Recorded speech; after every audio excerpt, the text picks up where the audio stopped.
Assalamualaikum warahmatullahi wabarakatuh. Perkenalkan, nama saya Injili Agustin, NIM 200309635, kelas PGMI 5A.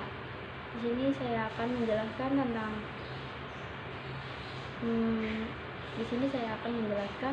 menurut pendapat saya tentang filsafat. Filsafat secara umum bisa diartikan sebagai kebijaksanaan hidup atau filosofia untuk memberikan suatu pandangan hidup yang menyeluruh berdasarkan refleksi atas pengalaman hidup maupun pengalaman ilmiah. Filsafat bisa diartikan sebagai ilmu yang berusaha mencari sebab yang sedalamnya bagi segala sesuatu. Kan pikiran atau rasio filsafat adalah pandangan hidup seseorang atau sekelompok orang yang merupakan konsep dasarnya kehidupan yang dicita-citakannya. Menurut tradisi filsafat tua, konon istilah Yunani filosofi digunakan Pythagoras untuk menyeluruh gerakan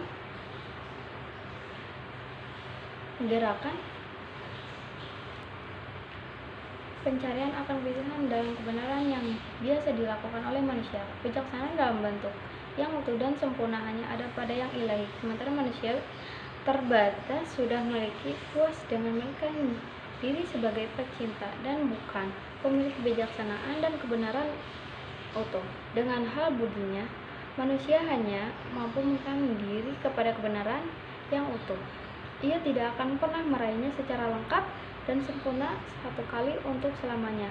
Filsafat juga merupakan studi tentang seluruh fenomena kehidupan dan pemikiran manusia secara kritis yang dijabarkan dalam konsep mendasar. Filsafat juga didalami dengan melakukan eksperimen dan percobaan, akan tetapi dengan mengutarakan masalah secara sama, mencari solusi untuk itu, memberikan argumentasi dan alasan yang tepat untuk solusi tertentu. Setelah membahas sekilas mengenai definisi filsafat atau filosofi, maka bisa disimpulkan bahwa filsafat memiliki suatu upaya menentukan kebenaran tentang hakikat sesuatu yang ada melalui penggunaan kemampuan akal secara optimal. Kebenaran yang dihasilkan oleh pemikiran filsafat adalah jawaban dalam bentuk gagasan atau ide. Adapun tujuan dari filsafat ialah untuk memperoleh kebenaran yang bersifat dasar atau menyeluruh dalam sistem yang konseptual.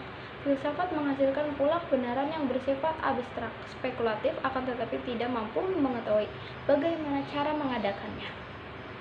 Dalam memahami apa sebenarnya filsafat itu, tentu saja tidak cukup hanya mengetahui asal-usul dan arti istilah yang digunakan, melainkan kita juga harus memperhatikan konsep dan definisi yang diberikan oleh para ahli filsuf menurut pemahaman mereka masing-masing.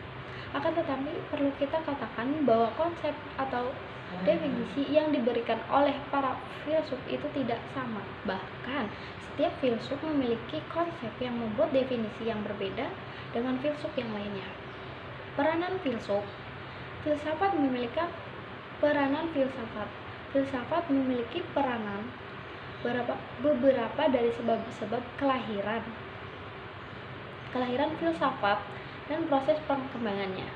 Sesungguhnya filsafat telah memerankan sedikitnya 3 peranan utama dalam sejarah pemikiran manusia. Ketiga peranan yang telah diperankannya sebagai pendobrak, pembebas, dan pembimbing. Kegunaan filsafat pertama secara sistematis, artinya filsafat menawarkan berbagai metode mutakhir untuk menangani masalah-masalah mendalam manusia tentang hakikat, kebenaran, dan pengetahuan baik biasa maupun ilmiah, tentang tanggung jawab dan keadilan, dan sebagainya. Kedua adalah sejarah historis. Di sini kita belajar untuk mendalami, memahami, serta belajar dari jawaban-jawaban yang sampai sekarang ditawarkan oleh para pemikir dan filsuf terkemuka. Menurut Jan Hendrik Rappard dalam bukunya Ahli Makasum memaparkan kegunaan filsafat di dalam 2, yaitu pertama, bagi ilmu pengetahuan. Maksudnya, tatkala filsafat lahir dan tumbuh, ilmu pengetahuan masih merupakan bagian dari tidak terpisah dari filsafat. Maka itu, para pemikir yang terkenal sebagai filsuf adalah juga ilmuwan.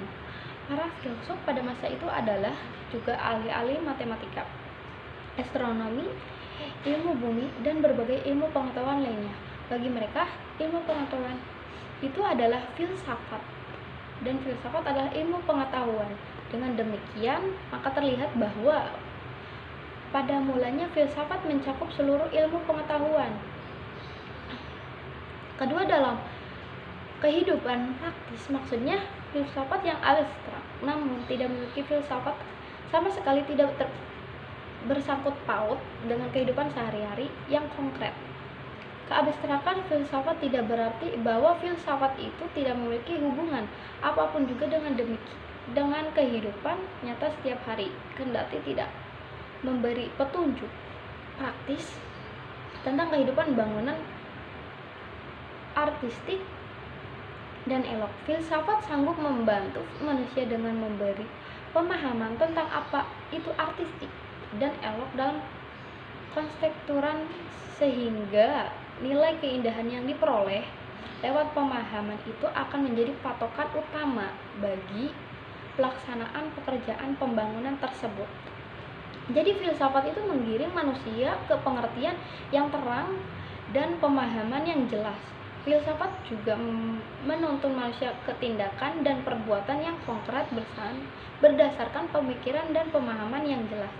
Hubungan filsafat dengan ilmu pada mulanya ilmu pertama kali muncul, dan filsafat dan ilmu-ilmu khusus menjadi bagian dari filsafat, sehingga ada yang mengatakan filsafat sebagai induk atau ibu ilmu pengetahuan atau Mater Scientiarum, karena objek material filsafat sangat umum, yaitu seluruh kenyataan, padahal ilmu-ilmu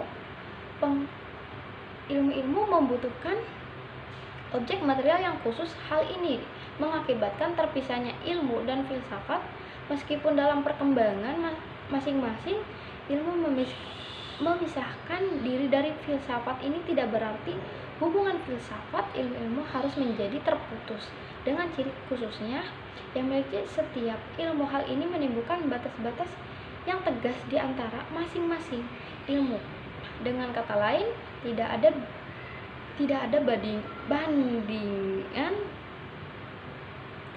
bandingan pengenal menjadi ilmu-ilmu yang terpisah. Sinilah filsafat berusaha untuk menyatupadukan masing-masing ilmu. Atau tugas filsafat adalah mengatasi spesialis dan merumuskan suatu pandangan hidup yang didasarkan atas pengalaman manusia yang luas. Ruang lingkup filsafat ilmu. Filsafat merupakan induk dari semua ilmu, dikarenakan objek material filsafat bersifat umum berupa seluruh kenyataan. Dari sisi lain, ilmu-ilmu dalam membutuhkan objek khusus, sehingga menyebabkan berpisahnya ilmu dengan filsafat. Meskipun demikian, masing-masing ilmu memisahkan diri dan filsafat bukan berarti hubungan filsafat dengan ilmu-ilmu khusus menjadi terputus. Oleh karena itu, prinsip dasar filsafat tetap mengkaji tentang, pertama, filsafat tentang pengetahuan yang mengkaji pengetahuan dan kebenaran, yang kedua, epistemologi atau logika dan kritik ilmu. Yang kedua, filsafat tentang keseluruhan dengan kajian eksistensi atau keberadaan dan esensi atau hakikat. Metafisika umum atau ontologi, metafisika khusus, antropologi tentang manusia, kosmologi tentang alam semesta, teologi tentang Tuhan. Ketiga, filsafat tentang nilai-nilai yang terdapat dalam sebuah tindakan yang mengkaji kebaikan dan keindahan, etika dan estetika. Keempat, tentang sejarah filsafat yang berbicara tentang kajian ruang dan waktu. Dalam pandangan Eliana Hasan, ruang lingkup filsafat itu terdapat dua objek, yaitu objek material filsafat dan objek formal filsafat ilmu.